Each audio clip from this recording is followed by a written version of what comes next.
as a scientist, I'm also trained to give more credibility to objective arguments that, things that can be reproduced, things that I can demonstrate, that I can show.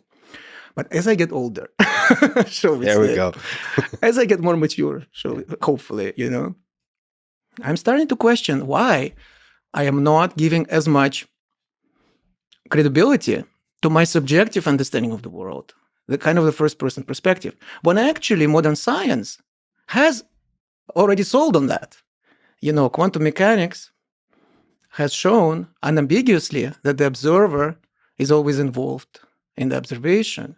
Mm-hmm. Likewise, Gödel's incompleteness theorems, to me, show how essential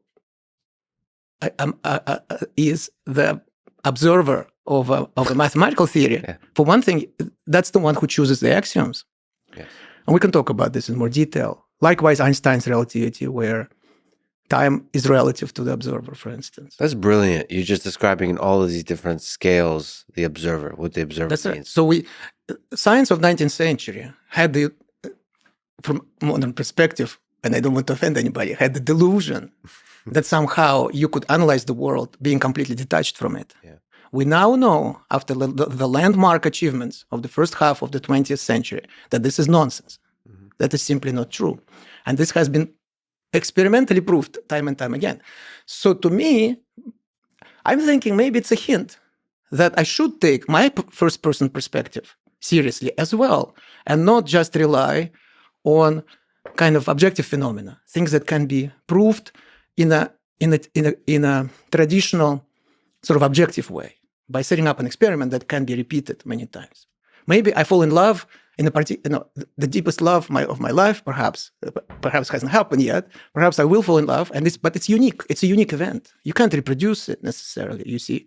So in that sense, you see how these things are closely connected. I think that if we are declaring from the outset that all there is to life is, computation in the form of neural networks or something like this, however sophisticated they might be, I think we are from the outset denying to ourselves the possibility that, yes, there is a side of me which is not faking it. Yes, there is a side of me which cannot be captured by logic and reason. And you know what another great scientist said, Blaise Pascal? Mm-hmm. He said, the heart has its reasons, of which the reason knows nothing. And then he also said, the last step of reason is to grasp that there are infinitely many things beyond reason. How interesting. This was not a theologian. This was not a priest. This was not a spiritual guru. Mm-hmm. It was a hardcore scientist who actually developed, I think, one of the very first calculators. How interesting that this guy also was able to impart on us that wisdom. Now, you can always say that's not the case.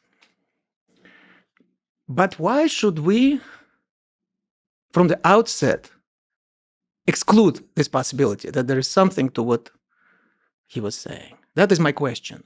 I'm not taking sides.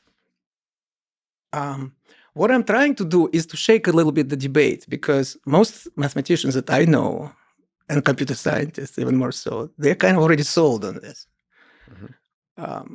We are just, reminds me of this famous Lord Kelvin's quote from the end of 19th century. There's some debate whether he actually said that, but never let a good story, stand in the way of truth. Yeah. He said, physics is basically finished. Yeah. All that remains is more precise measurement. Yeah. So I find a lot of my colleagues are happy to say, yeah, everything's finished. We got it. Maybe little tweaks in our large language models, So now, here's my question.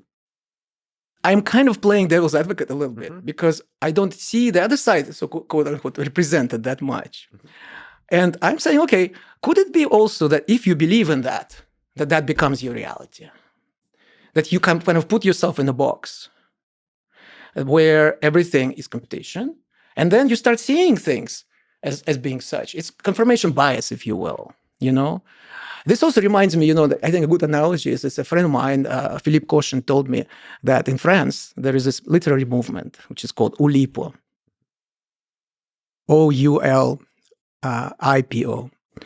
And it's a bunch of writers and mathematicians who create works of literature in which they basically impose certain constraints. A good example of this is a novel which is called The Void or Disappearance by a writer named Georges Perec, which is a 300-page novel in French with which never uses the letter E, which is the most widely used letter of the French language. Yeah. So in other words, he set these parameters for himself. I'm going to write a book where I don't use this letter, which is it's a great experiment, and I applaud it. Mm-hmm.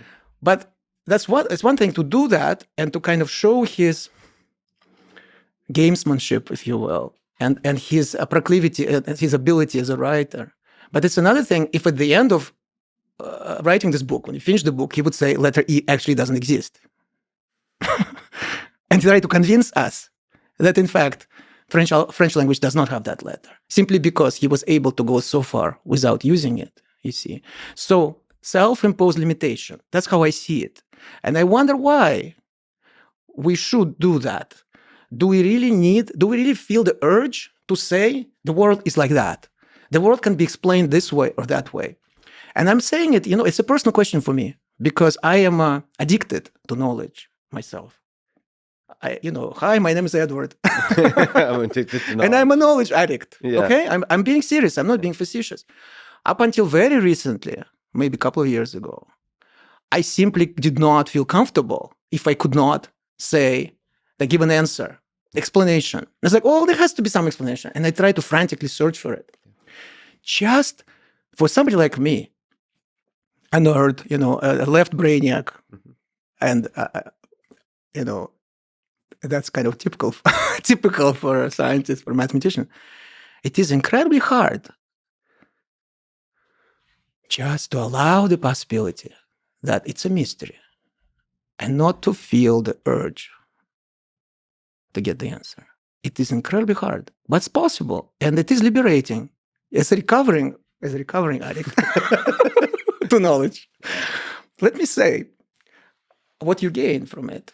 For instance, I understand the value of paradoxes. I appreciate paradoxes more.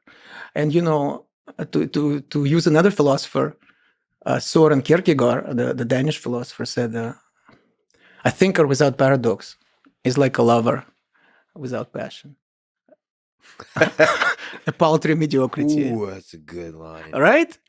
So, and, Niels Bohr said, in similar vein, the great Danish also. It's something about something about Danes. I think it all started with Hamlet, He said the opposite of a simple truth is a falsity. But the opposite of a great truth is another great truth. In other words, things are not black and white, they're not. And I would even venture to say the most interesting things in life are like that. They're the ones which are ambiguous. Is an electron a particle or a wave? It depends how you set up an experiment. It will reveal itself as this or that, depending on how you set up an experiment. This bottle, if you project it down onto the table, you will see more or less a square. If you project it onto a wall, you will see a different shape. A naive question would be, is it this or that? Because we understand that it's neither. But both projections reveal something. They reveal different sides of it. A paradox is like that. It's only paradoxical if we are confined in a particular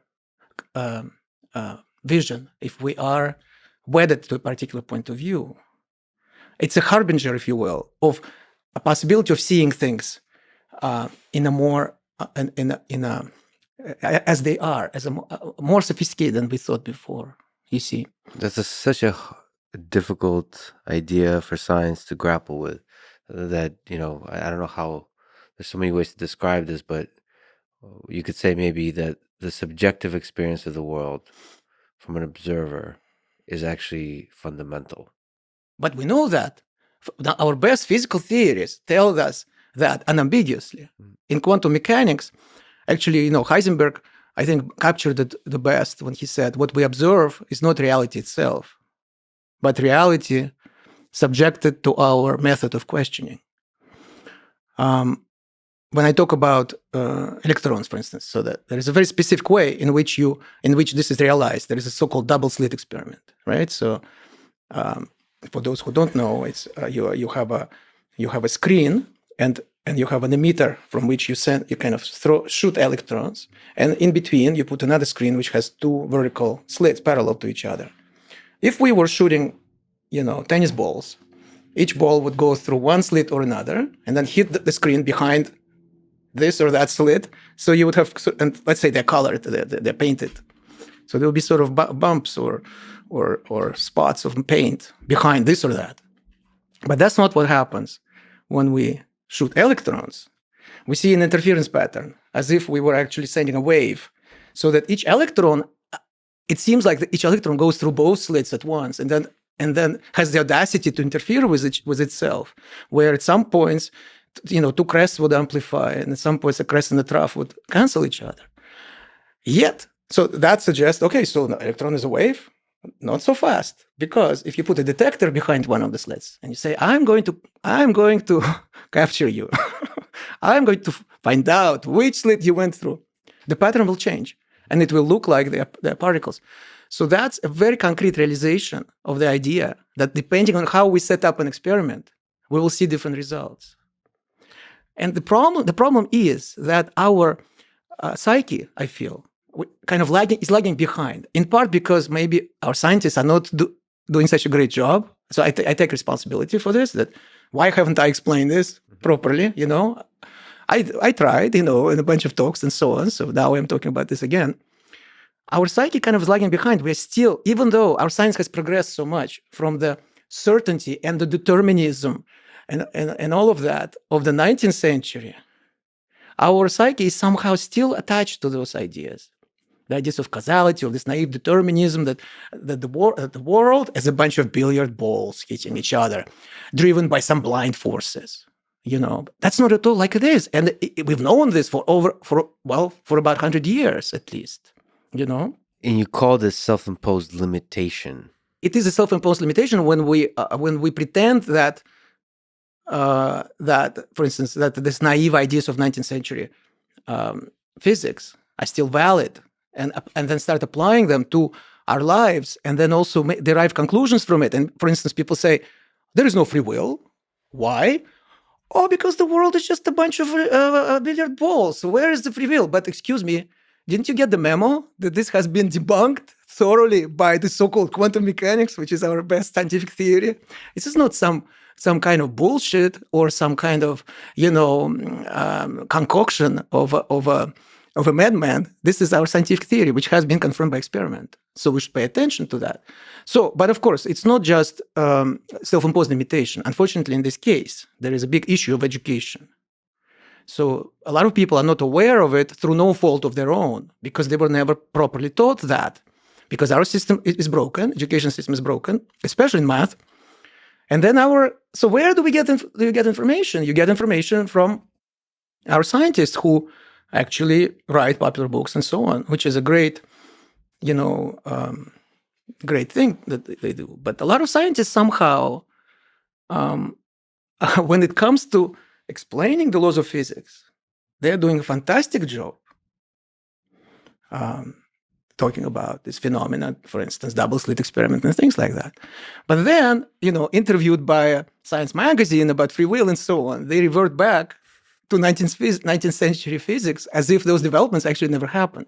So to me, this is single most important sort of issue in our popular science. The idea that somehow there is this world out there, but it's has nothing to do with me. Mm-hmm. So I can revel in the intricacies of these particles and their interactions, but completely ignore what implications this has for my own relationship to physical reality, to my own life, because it's kind of scary, I guess, But also, what are the tools with which we can talk about the observer, the subjective view on reality? What are the tools with which we could rigorously talk about free will and consciousness? What are the tools of mathematics that allow that? I don't think we have those tools. Because we haven't been taught properly. So actually tools are there. For instance, I think, well, here I have to say, my conviction is that everybody knows. In the heart of hearts, everybody knows that there is that.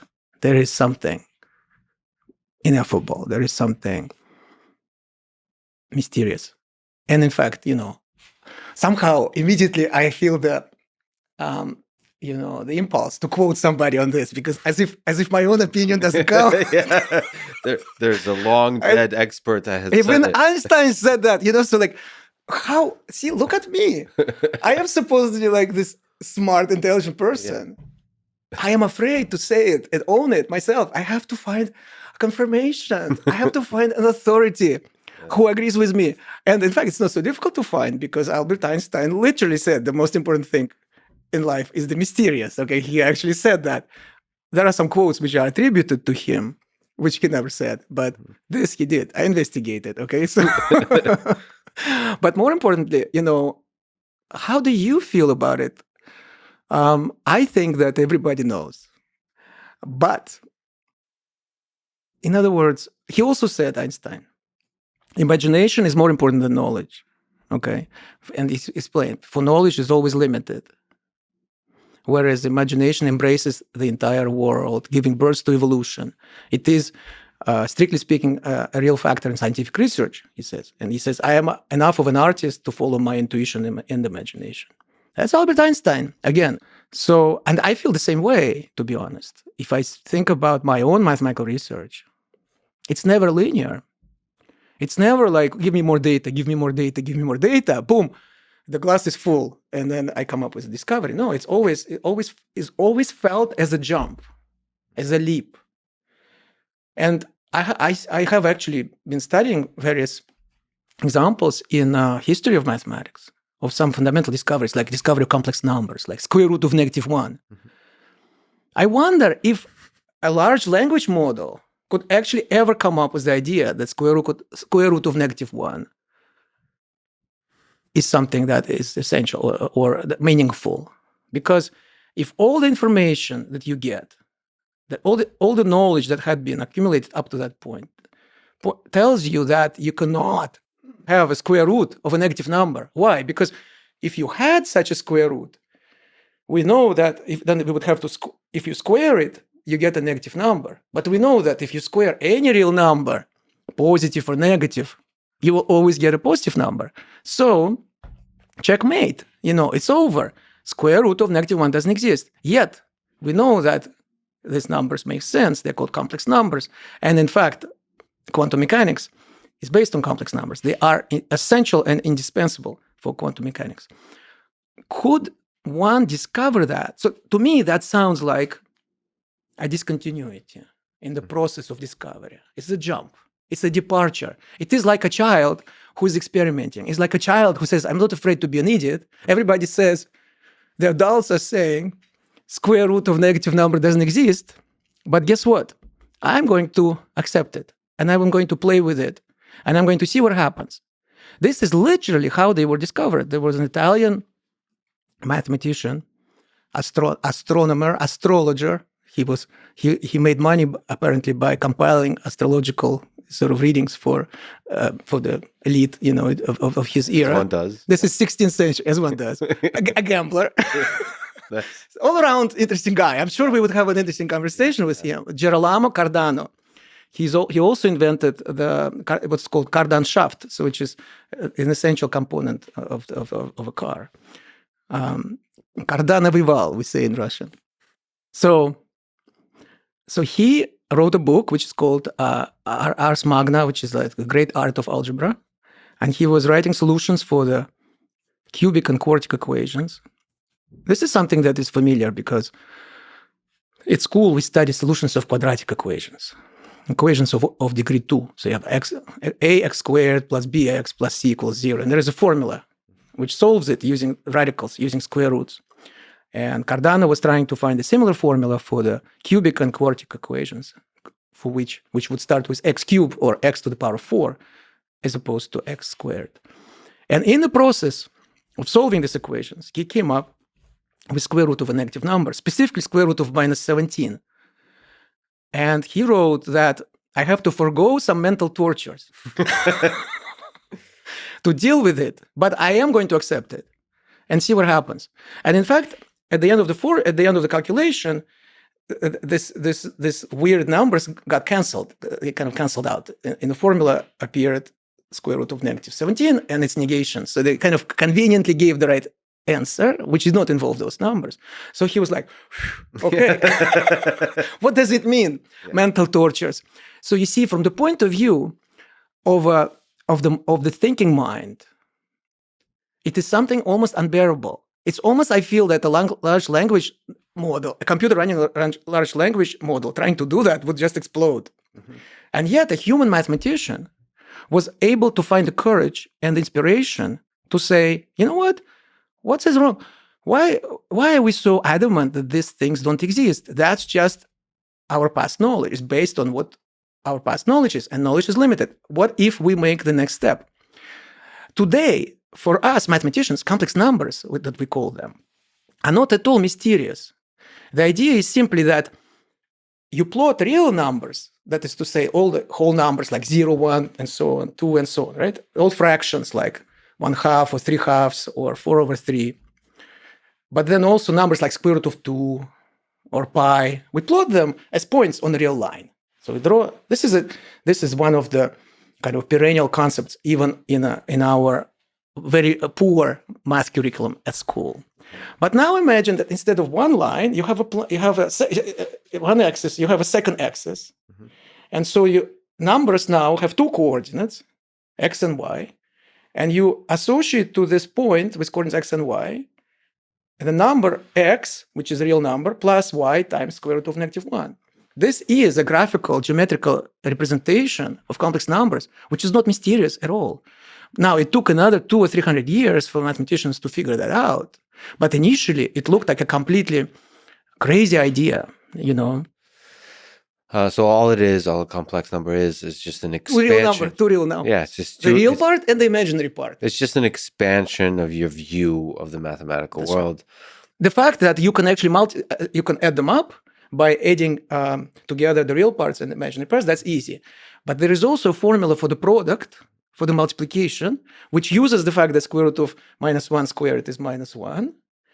And the amazing thing is that product, that multiplication, satisfies the same rules, the same properties that are usual operation of multiplication for real numbers. For instance, there is an inverse for every non-zero number that you can find. Like number 5 has an inverse 1/5. But 1 plus I also has an inverse, for instance, you know? That was always there in the mathematical universe, but we humans didn't know it. And here comes along this guy who engages in the mental torture, who takes a leap off the cliff of comfort, of like mathematical comfort. Established knowledge. Established knowledge. Right. And now, obviously, for each sort of fruitful leap like that, there probably were thousands of like things which went nowhere. Yeah. I'm not saying that every leap, you know, it's like it's an open shooting game. Yeah. Because, for example, you can try to do the same with three-dimensional space. So you have coordinates x, y, and z, and you can say, if it's one-dimensional, we have a bona fide numerical system called real numbers. Mm-hmm. If it's two-dimensional, which is like, you know, geometrically, it's just like this tabletop extended to infinity in all directions. These are complex numbers, and we can define addition and multiplication, and they will satisfy the same properties as real numbers that we're used to. What about three-dimensional space? Is it possible to also define some operation of addition and multiplication on it so that these operations would satisfy the properties that we're used to? And the answer is no. You can define addition, but you can't define multiplication, for which there would be an inverse, for instance. So there is something special about the plane, the two-dimensional case. And by the way, next question would be, what about four-dimensional? In the four-dimensional space, you can, and you get what's called quaternions, discovered by an Irish mathematician, Hamilton, in the 19th century. And then in the 8-dimensional, there is something similar called octonions, and that's about it. So how interesting. These structures exist in dimension 1, 2, 4, and 8, which are all powers of 2. 2 squared is 4, 2 to the third power is 8. That's one of the bigger mysteries in mathematics, why it is so. So that's a hint. That's a hint of what's missing in our high school curriculum. The kind of fascinating The mystery. Mysteries. Yes, The appreciation of the mysterious. But so in other words, yes, we resolved this one mystery, that we understood that square root of -1 is real, is meaningful. We build a theory to service those, to describe those numbers. Did we find the theory of everything? No, because we then invited other mysteries, because we push we pull the veil, so to speak, or we push the frontier, and then new things get illuminated, which we couldn't see before. That's how I see the process of discovery in mathematics. It's an endless, limitless pursuit.